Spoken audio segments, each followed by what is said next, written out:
नमस्कार दोस्तों, आपका स्वागत है हमारे YouTube चैनल बुद्धा डायरीज पर। एक बार एक व्यक्ति गौतम बुद्ध के पास गया और बोला, बुद्ध, मैं अक्सर लोगों को यह कहते हुए सुनता हूँ कि हम जो सोचते हैं वही बन जाते हैं। इसलिए मैं आपसे जानना चाहता हूँ कि हमारा जीवन हमारे विचारों से कैसे जुड़ा है और हमारे विचार हमारे जीवन को किस हद तक प्रभावित करते हैं।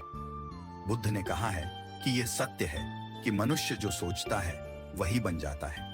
कोई भी विचार जिसे हम लंबे समय तक अपने मन में रखते हैं और उसके बारे में बार बार सोचते रहते हैं, हम वैसे ही बन जाते हैं। लोग उन्हीं के साथ अपना निर्माण करते हैं। विचार जिसके बारे में वह लगातार बनता रहता है, व्यक्ति का चरित्र उसके विचारों से भी बनता है। यदि विचार अच्छे हैं तो चरित्र भी शुद्ध होगा, और यदि विचार ही प्रदूषित हैं तो चरित्र भी बुरा होगा। अगर आप ध्यान से देखेंगे तो पाएंगे कि आपके जीवन का हर पहलू आपके किसी न किसी पहलू से जुड़ा है। आप आज जो भी हैं अपने विचारों की वजह से हैं। आपके विचार अच्छे या बुरे किसी न किसी तरह से आपके जीवन को अच्छा या बुरा बना रहे हैं। हम जैसा सोचते हैं वैसा ही हमारा चरित्र बन जाता है। जिस प्रकार स्वस्थ बीज के बिना कोई वृक्ष विकसित नहीं हो सकता, उसी प्रकार अच्छे विचारों और अच्छे चरित्र के बिना कोई भी मनुष्य सफल नहीं हो सकता। और यदि उसके विचार नकारात्मक हैं तो वह अपने जीवन को गलत दिशा में मोड़ देगा। उसी प्रकार हमारे जीवन में अपने विचारों और कर्मों के माध्यम से कई बीज बोएं, और उस बीज का फल या तो हमें दुख दे सकता है या खुशी। यदि हमने सकारात्मक विचारों के बीज बोए तो हमें सफलता और खुशी मिलेगी, लेकिन यदि बोए गए बीज नकारात्मक विचारों के हैं तो सफलता और दुख साथ साथ चलेंगे। जिन लोगों को आप सफल और महान मानते हैं वे यहाँ ऐसे ही नहीं पहुंच गए। उन्होंने अपने विचारों पर नियंत्रण रखकर अपना चरित्र ऐसा बनाया कि और इसी चरित्र के बल पर उन्होंने महानता की ऊंचाइयों को छुआ। तो मूल रूप से आपके अंदर जो विचार हैं, यदि आपके मन में दूसरों के प्रति क्रोध, ईर्ष्या, घृणा है तो आप बाहर भी वैसे ही होंगे, तो आपको बाहर भी वही मिलेगा। तुम्हें ऐसे लोग मिलेंगे जो तुम्हारे साथ वैसा ही करेंगे। यदि तुम्हारे पास प्रेम, शांति, करुणा है तो तुम वैसे ही बन जाओगे और आप बाहर भी वैसा ही पाएंगे। और जो ऐसे विचार रखता है उसे सम्मान और प्यार दोनों मिलता है। वस्तुतः मनुष्य अपने जीवन का निर्माता स्वयं है। वह इसे बना या बिगाड़ सकता है। मनुष्य अपने चरित्र का निर्माण अपने कार्यों और विचारों से करता है, अपना समुदाय बनाता है, अपनी किस्मत खुद बनाता है। व्यक्ति ने कहा, लेकिन बुद्ध, मैं अपने विचारों से खुद को कैसे सुधार सकता हूं? बुद्ध ने कहा था कि अगर तुम खुद को सुधारना चाहते हो तो सबसे पहले अपने विचारों पर ध्यान देना शुरू करो। तुम्हें यह देखना होगा कि तुम दिन भर क्या सोच रहे हो। क्या तुम दिन भर मन में बुराई और लोगों के प्रति नफरत पाल रहे हो? आपको बस इस बात पर ध्यान देना है कि आप अच्छाई की ओर जा रहे हैं या बुराई की ओर। जब आप अच्छे से समझ जाएंगे कि आपके दिमाग में अच्छे विचार चलते हैं या बुरे, तभी आप अपने सोचने के तरीके में बड़ा सकारात्मक बदलाव कर पाएंगे। आपके अंदर कभी न खत्म होने वाला खजाना है। आप नहीं जानते कि आप क्या कर सकते हैं, आप किस तरह की अद्भुत शक्तियां प्राप्त कर सकते हैं। आपने महान योद्धाओं और महान लोगों के बारे में तो सुना ही होगा। यदि आपको उनकी शक्तियों पर विश्वास नहीं है, आपको बस यह मानना होगा कि आग के बिना धुआं नहीं होता। जरूर उनमें कुछ तो बात होगी जिसकी वजह से उनके बारे में इतना कुछ लिखा और कहा गया है। तो वे कौन लोग थे जो दुनिया में महान योद्धा और आदर्श के रूप में पूजे जाते थे? अगर हम थोड़ा और गहराई से सोचें तो ये वे लोग थे जिन्होंने अपने भीतर के अटूट खजाने को पहचाना।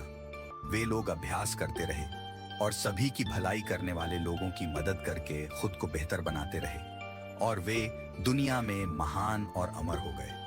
और अगर आप भी ऐसा ही करना चाहते हैं तो सबसे पहले आपको अपने विचारों पर ध्यान देना होगा। बुद्ध ने आगे कहा, एक मानव मन बगीचे से तुलना की जा सकती है। जैसे बगीचे को साफ और सुंदर रखना, समय समय पर उसमें उगने वाले खरपतवार को हटाना पड़ता है, रोज पानी देना पड़ता है, पौधे की देखभाल करनी पड़ती है, उसी तरह हमें अपने मन को भी सुंदर और सकारात्मक बनाए रखने के लिए उसका ख्याल रखना होगा। इसमें से लगातार नकारात्मक विचारों को हटाकर सकारात्मक विचारों को जगह देनी होगी। इसके लिए हमें डर, चिंता, नफरत और ईर्ष्या जैसी भावनाओं से खुद को दूर रखना होगा। और इसके लिए आपको अपने अंदर चल रहे विचारों पर लगातार ध्यान देना होगा। किसी भी व्यक्ति के अंदर उठने वाले विचार और उसका चरित्र अधिकतर उसके आसपास के वातावरण और परिस्थितियों पर निर्भर करते हैं। लेकिन इसका मतलब यह नहीं है कि किसी व्यक्ति की स्थिति खराब है, अतः उसके विचार सदैव त्रुटिपूर्ण रहेंगे। वह उन पर ध्यान देकर अपने विचारों को बदल सकता है, और जैसे ही उस व्यक्ति के विचार बदल जाते हैं तो उसका चरित्र और उसके काम करने का तरीका अपने आप बदल जाता है। ये सभी चीजें धीरे धीरे सीखनी होती हैं। विचारों के काम करने के तरीके को समझना होगा। आपको सबसे पहले यह स्वीकार करना होगा कि जो काम सामने वाला कर सकता है वह आप भी कर सकते हैं। आपको बस इसका बार बार अभ्यास करने की जरूरत है। नई चीजें सीखने की जरूरत है। जैसे जैसे आपका मन बदलेगा, आपकी परिस्थितियां भी बदल जाएंगी। आप जो भी विचार बीज रूप में अपने मन में डालते जाएंगे, यह धीरे धीरे आपके चरित्र और आपके कार्यों में दिखना शुरू हो जाएगा। और एक बार वह विचार आपके अंदर जड़ें जमा लेगा तो आपको सफल होने से कोई नहीं रोक सकेगा। लेकिन अगर वह बीज या विचार नकारात्मक है तो आपको भी असफलता से कोई नहीं बचा सकता। इसलिए अपने विचारों के प्रति बहुत जागरूक रहने की जरूरत है। आप अपने अंदर किस तरह के विचार ला रहे हैं? एक बात हमेशा याद रखें, हमें वह नहीं मिलता जो हम चाहते हैं, बल्कि हमें वह मिलता है जो हम हैं। और हम अपने विचार हैं, इसलिए इच्छा करना और उस इच्छा के बारे में अच्छा सोचते रहना और उसे पूरा करने का प्रयास करना दो बिल्कुल अलग चीजें हैं।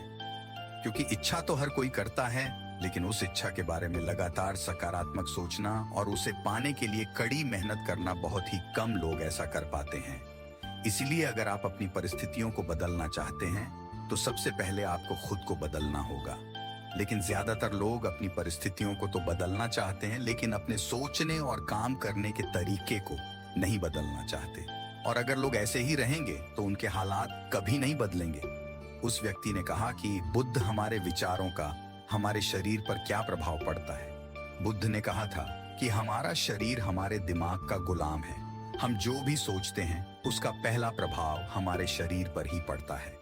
आपने देखा होगा कि जो लोग बहुत अधिक चिंता करते हैं और डरते हैं वे जल्दी बीमार पड़ जाते हैं। साथ ही जो लोग दूसरों से ईर्ष्या करते हैं और हमेशा नकारात्मक सोचते हैं वे भी बहुत जल्द मानसिक और शारीरिक बीमारी का शिकार हो जाते हैं। और अगर आप ऐसा सोचते हैं तो आपके साथ भी ऐसा ही होगा। इसके विपरीत जो लोग हमेशा खुश रहते हैं वे दूसरों के बारे में अच्छा सोचते हैं, हमेशा स्वस्थ रहने के बारे में सोचते रहते हैं, तो उनकी ऊर्जा एक समान हो जाती है।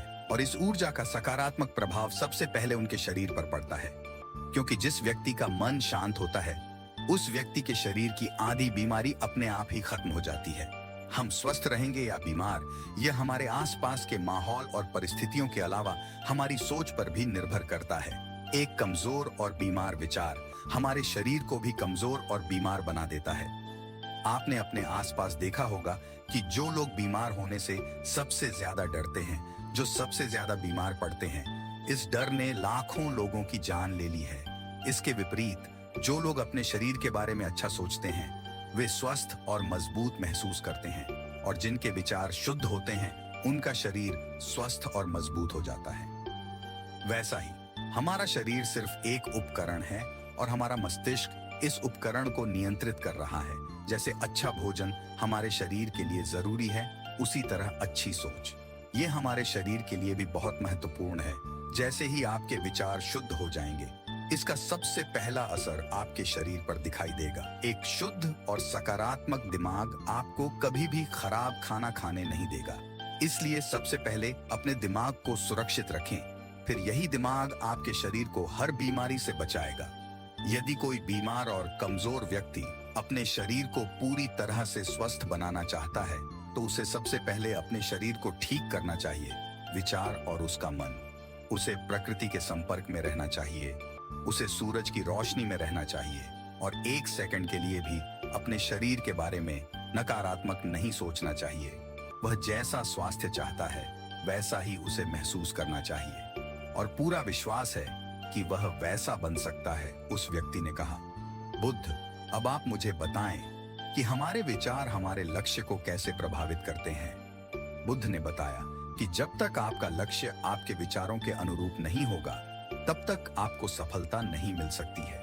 कहने का मतलब यह है कि आप हर दिन एक नई चीज सोच सकते हैं, जो मैं आज चाहता हूँ यह बनना, कल मैं वह बनना चाहता हूँ, या बाद में कुछ और। लेकिन जब तक आप अपने लिए कोई लक्ष्य निर्धारित नहीं करते, तब तक आप कोई भी बड़ा काम नहीं कर सकते।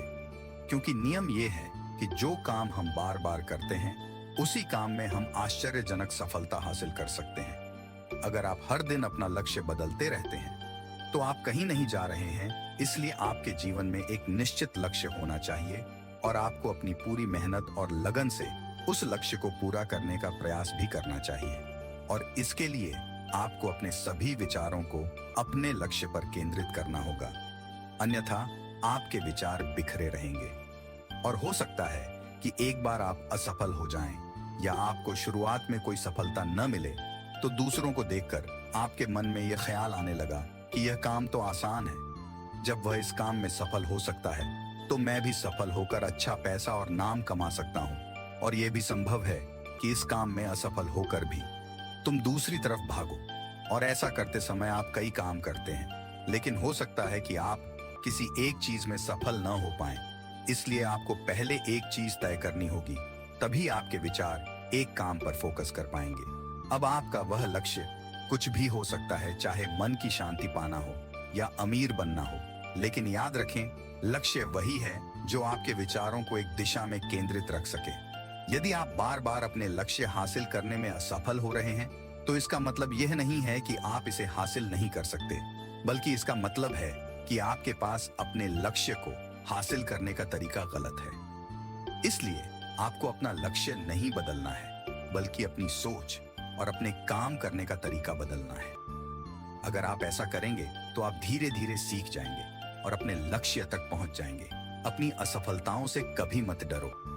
अगर आप कुछ बड़ा हासिल करना चाहते हैं, तो आपको अंदर से बहुत मजबूत होना होगा। क्योंकि चाहे आप कुछ भी करें, लोग अक्सर आपको अपनी बातों से कमजोर और हताश करने की कोशिश करेंगे। इसलिए अगर आप डरेंगे, तो आप अपने किसी भी लक्ष्य में सफलता हासिल नहीं कर पाएंगे। क्योंकि डर आपकी सभी आशाओं को नष्ट कर देता है और आपके सभी विचार केवल आपके डर तक ही सीमित रह जाएंगे। और डर डर कर आप अंततः खुद को शारीरिक और मानसिक रूप से बीमार बना लेते हैं। तब आपको समझ आएगा कि आपने अपने झूठे डर के एहसास में कितनी बड़ी गलती कर दी है। और फिर आपके लिए खुद को उस स्थिति से बाहर निकालना बहुत मुश्किल हो जाएगा। इसीलिए सबसे पहले एक लक्ष्य बनाएं, ताकि आपके विचार उस पर केंद्रित हो सकें। उसके बाद अगर आप बार बार असफल होते हैं, तो भी घबराएं नहीं, क्योंकि यह लक्ष्य हासिल करने का ही एक हिस्सा है। और पूरा विश्वास रखें कि आप जरूर सफल होंगे और एक दिन तुम भी हो जाओगे। उस व्यक्ति ने कहा, बुद्ध, विचारों और मन की शांति के बीच क्या संबंध है? बुद्धा ने बताया कि मन की शांति एक ऐसा खजाना है जिसे दुनिया के 1% लोग भी हासिल नहीं कर सकते। और जिसने ये खजाना हासिल कर लिया है, वह दुनिया के सबसे भाग्यशाली व्यक्ति है। वह भीड़ में अलग दिखता है, ये कहना उतना आसान नहीं है जितना लगता है। मन की शांति केवल लंबे समय तक आत्मनियंत्रण के माध्यम से ही प्राप्त की जा सकती है। जब कोई व्यक्ति खुद को समझता है और दुनिया प्यार और प्यार के बीच के अंतर को समझती है, उसके अंदर नफरत, डर और ईर्ष्या जैसी भावनाएं खत्म हो जाती हैं। तब एक दिन व्यक्ति को मन की सच्ची शांति मिल सकती है। और यही हर इंसान का अंतिम लक्ष्य भी है। एक शांत व्यक्ति सबसे खराब परिस्थितियों में भी खुद को नियंत्रित कर सकता है। एक शांत व्यक्ति के पास जितनी मानसिक शक्ति होती है, उतनी किसी और के पास नहीं होती। शांत व्यक्ति का अर्थ है वह व्यक्ति जिसका मन पूर्णतः शांत हो। क्योंकि जैसे ही आपका मन शांत हो जाता है, आपके सभी विचार शांत हो जाएंगे। और तब आपको महसूस होगा कि सचमुच आपका दिमाग कितना शक्तिशाली है। जैसे ही आपको मानसिक शांति मिलेगी, आप महसूस करेंगे कि आपकी मानसिक शक्ति इतनी बढ़ गई है कि आपके लिए सब कुछ आसान हो गया है। आप जहां भी हों, आपकी परिस्थितियां जो भी हों, आप खुद को स्वीकार करना शुरू कर देंगे। आप हमेशा खुश रहेंगे। और अगर आप यह मुकाम हासिल करना चाहते हैं, तो इसकी शुरुआत आपको अपने विचारों से करनी होगी। अपने विचारों पर नियंत्रण और अपने विचारों पर यह नियंत्रण आप केवल और केवल ध्यान के माध्यम से ही प्राप्त कर सकते हैं। इतना कहकर बुद्ध चुप हो गए और ध्यान करने लगे। और वह व्यक्ति भी उनको प्रणाम करके चला गया।